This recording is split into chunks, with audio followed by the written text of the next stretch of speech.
The arena on the capital world of Zarnax Prime was overflowing with trillions of spectators, holographically projected into every system of the Galactic Empire. Today was no ordinary event. Today, the undefeated champion of the Empire, High Warlord Zeltor, would face a creature so primitive, so backward, it was almost insulting. A human. Not just any human, a Deathworlder. Born on a planet classified as a Class 12 Deathworld. Toxic atmosphere, shifting climates, aggressive megafauna.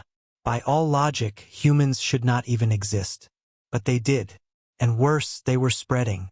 Zeltor towered over the dirt-streaked figure standing at the center of the arena. His golden exoskeletal armor glistened under the twin suns. Bio-enhanced muscles rippled beneath, and his 6-clawed limbs flexed with practiced menace. For over a century, he had crushed warriors from every corner of the galaxy. Even the insectoid collections and the brutal rock-skinned Drogar had fallen.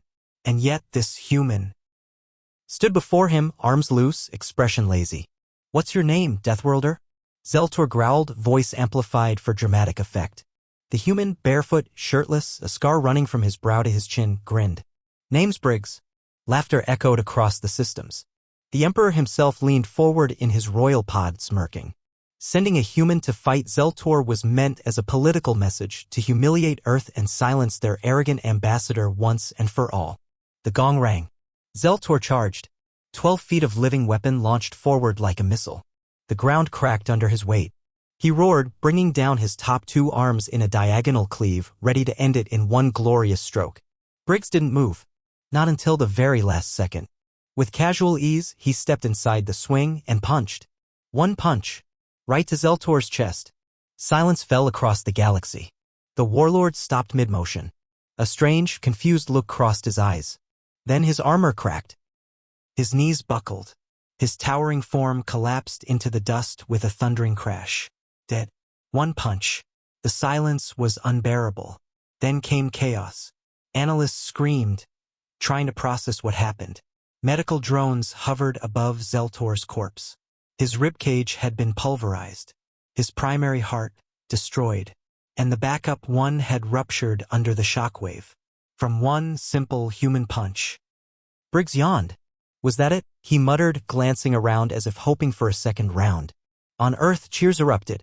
Across the Deathworlder colonies, celebrations began. In the Empire, disbelief turned to panic. 100 worlds demanded clarification. Was it a trick? A weapon? Surely this was not strength? But it was. Later, the Empire's scientists would break down the footage in slow motion. They'd estimate the force of the punch exceeded 20,000 newtons.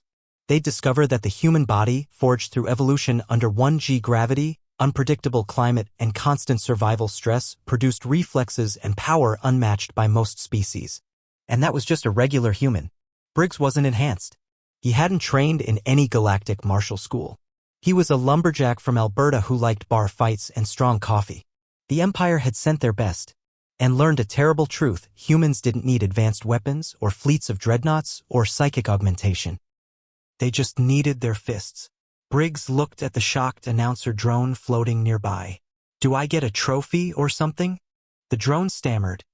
You've defeated the champion of the Empire. You are the champion now." Briggs shrugged. "Cool. I'll take a nap." He walked off the battlefield like he'd just taken out the trash. From that day on, the Empire changed its policies. They stopped underestimating Earth. Treaties were renegotiated. Military doctrine reevaluated. Recruitment centers were flooded with applications requesting Deathworlder hand-to-hand instructors. And in every bar from the Andromeda Expanse to the Black Spiral, a new saying was born. Never challenge a human to a fistfight.